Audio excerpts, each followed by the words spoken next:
Once your mini terminal has been set up and connected to the Timely iOS app, you can use it to check out your clients.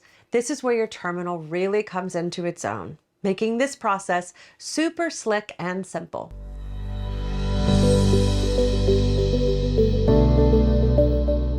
Create a new sale either from the customer's appointment in the calendar by selecting Raise Sale, or from the Sales option in the bottom menu bar.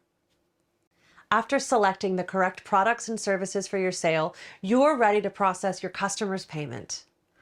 Click the Checkout button to bring up the payment page like this. You will then see your connected terminal in the Terminal section. Select your terminal to proceed with the terminal sale. Mini terminals will appear with a series of letters and numbers like you'll see here when connecting the terminal to Timely. And here's a great tip for you. You can alter the amount to charge the client in the amount box at the top of the screen. This is perfect for those times that you need to do a split or partial payment across multiple cards or multiple payment types. Once you're happy with the amount to charge the client, select your terminal. This will connect to the terminal, which will then beep and light up with the amount ready for the client to tap, swipe, or insert their card. Once the payment has been accepted, the terminal will beep and light up with a green approved tick. Select the Done button to continue. Once you see the Sale Complete screen, your sale is done and dusted.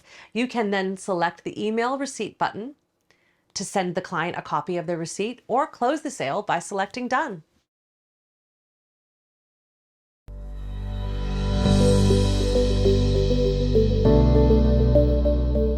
If you need to refund a payment that was processed in store with your Timely Pay terminal, you can do this by viewing the invoice in Timely. First, just locate the invoice you would like to refund from. And you can do this from either the appointment on the calendar or from the customer's profile, or by selecting View Invoices from the Sales tab. The best part is that the refund will go straight back into the client's card without the need to use the terminal or have the card present. Just make sure Timely Pay is selected as your refund payment type when processing the refund. If your client doesn't want the refund to go back to the original card they used, they will need to arrange another payment type for the refund.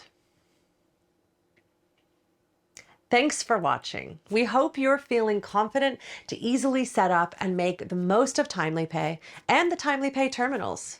We'll see you in our next course.